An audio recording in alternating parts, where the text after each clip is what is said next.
Slowly down the straight, Oscar Piastri takes the lead of this race, and that was the right thing to do. And Oscar Piastri's going all the way around the outside to take the lead with a bold and brilliant move. From Papaya rules, you are allowed to race Oscar Papaya rules, to pit stops like this. Can we still take it next time or not? I've caught the safety car. Computer says no. McLaren cannot stop making mistakes. What's this idiot doing? In fact, these mistakes have led to this. 4 in a row, Max. 4 in a row, congratulations. And this. So while 2025 might be the team's best opportunity, it's only fitting that we look at some of McLaren's ridiculous mistakes. McLaren is blowing nobody away in pre-season tests. 2023 was written before it started. With their dominance of Red Bull in 2022, everyone expected them to lead the same charge in 2023. Final day of pre-season testing, and again there was a Red Bull at the top of the timing tables. But this didn't happen. McLaren's wheelbrow issues seem to have returned. The engineers using a heat gun as they tried to rectify what might be a design or manufacturing fault. The McLaren design team simply couldn't develop a competitive car. Either it was oversteering or bottoming out on the straights. And it came courtesy of Oscar Piastri. Despite all the incredible hype surrounding Oscar Piastri and Lando Norris in the MCL60, it simply didn't come to any fruition. Fortunately, the British manufacturer made some improvements throughout the season, ultimately allowing Lando to finish on the podium at Silverstone.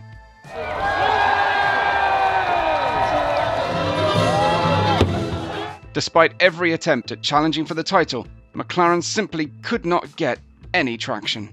This did not go the way of McLaren. They're in a 1-2 position. They're very, very strong here. They have 2 cars in the fight, and often with this.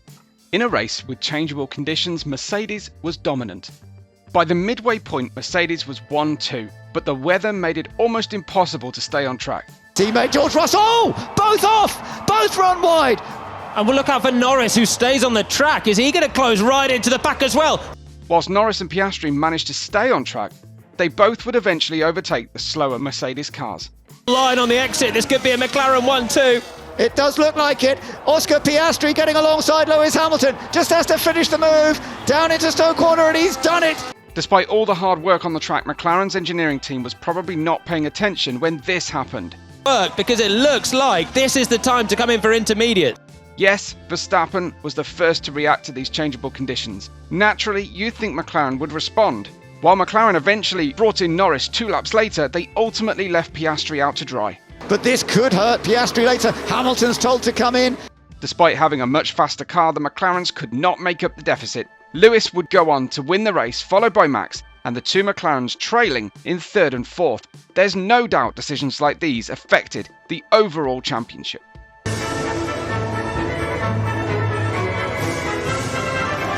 After topping the leaderboards at the first testing session in Barcelona,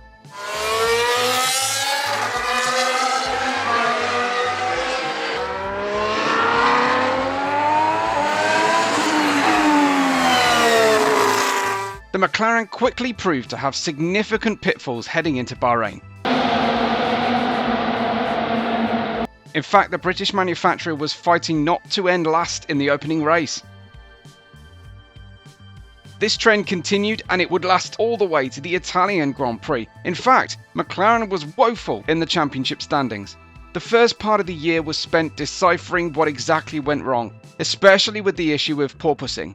Porpoising was the big talking point of the first pre-season Formula 1 test. Basically, this meant that the car bottoms out at top speeds. He's on the harder tyre, of course, at the moment, but I've noticed he's going down a gear for Cops Corner. So, in comparison to last year, where they were all, even FP1 Due to new regulations, cars were using the ground effect, where the air passes through the bottom of the car and sucks it to the ground. Both McLaren drivers had to run higher cars, reducing the ground effect and leaving them powerless against other competitors. Even the slow Alpine made quick work of the McLaren. It would take a lot of frustration. Because Hamilton had that move done an awful lot earlier than he might have been expecting. Such a great driver, Lando. Despite a third place at Imola, McLaren never really recovered from the early season woes. Was the right thing to do. Well done, eventually, Lando Norris. In a nail-biting championship, the lead driver is often helped to score as many points as possible. With Lando and Max as close as they were, it would have made sense to give him the win. Unfortunately, McLaren had a different plan. Oscar has just pitted. He will likely come out just behind you. We'd like to re-establish the order at your convenience. Well, Lando didn't like this too well. Yeah, you don't need to say anything. Well, Lando can try and keep... And despite the 1-2 finish for McLaren, Of the podium, the Australian driver advances all the way to the checkered flag. Oscar Piastri wins. the 7 points Lando lost could have helped him in the fight for the title. Was this an actual blunder? We're not sure, but the next one definitely was. They crawl off the line with George Russell chopping across Max Verstappen as they make their way to turn number 1. The plumes of spray are raised and the top 4 are in the same position. In a race with changeable conditions, the McLaren was once again the fastest car during practice.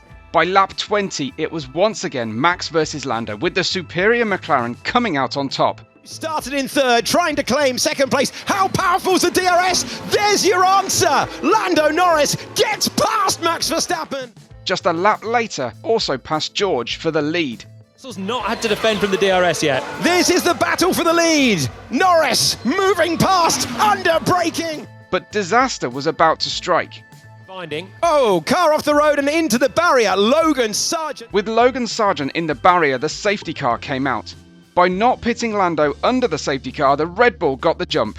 Max Verstappen is going to retake the lead. There's that line. They were racing to that point. Despite Lando fighting his way back to P2, Max ultimately capitalised on a mistake. Time in Formula One. Max Verstappen takes the win. Once again, the Red Bull took points off a far more dominant McLaren.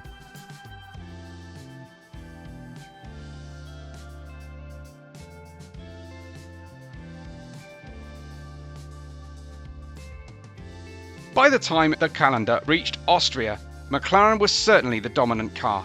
Max got a clean getaway this time. Prix is underway. Perfect reaction time for Max Verstappen. He's got what he needed off the line. Keeping his cool throughout the race up until the second pit stop. Yeah, left rear, very slow coming off. And then, because it was slow, he then had to wait for Norris as well once the left rear was attached. A slow 6.5 second pit stop would ultimately bring the two together again. Brave immediately again. This time Verstappen covers it off. This Grand Prix has come alive. And the fight was on. But this is where Lando makes a critical mistake. Despite having the faster car, more than 5 laps remaining and a definite win, he grew impatient. Is it late again? Is it great again for Lando Norris, who tries to slow it down, but he overtook him off the road? By the time the race was ending, Lando went for a risky move. Oh, they made contact. He's got a puncher. He's damaged his front wing. The leading contenders for the World Championship. It didn't pay off. He's the man in third after Verstappen and Norris come together chasing the lead. Unfortunately, Lando took the brunt of the contact, eventually forcing him to retire. Meanwhile, Max could crawl back to the pits. Despite the contact, Max finished 5th, ultimately taking 10 points on Norris. He's coming into the pits. Lando Norris is in the drop zone. The checkered flag is out. Qualifying is a unique art. Drivers want to be the last across the line, having the biggest grip advantage possible. However, this didn't work out for McLaren at Azerbaijan. Instead of relying on their pace, the McLaren was last out on track when this happened. It was Norris over the curb, skateboarding down the curb, and he has it all to do. A slight miscalculation and Lando brought out the yellows, which forced him to slow down. Ultimately, Lando was eliminated. Norris has gone, that's the major shock, and that is a big twist in the context of the Azerbaijan Grand Prix weekend. This left him with a lot of work heading into the race. Fortunately, McLaren and Lando took on the charge, finishing 4th on Sunday and taking 2 points off Verstappen. But Lando could have taken much more had they not messed this up. But Monza might have cost them the championship. Number 1, it's Charles Leclerc, then Carlos Sainz as the McLarens are side by side, and Oscar Piastri is going all the way around the outside. By the time the calendar reached Monza, Lando had to win a few races to get back in the title fight. But Oscar had other plans. With Max starting in 7th, it was the perfect opportunity for McLaren to take full advantage of the poor Red Bull performance. Unfortunately, Papaya rules took effect. I thought it would be tough, but I thought it would be possible. With Lando unable to recover and Charles with an early pit stop, the lead was all but done. Lando never seemed to recover, leading to Leclerc winning the race and Lando only finishing 3rd.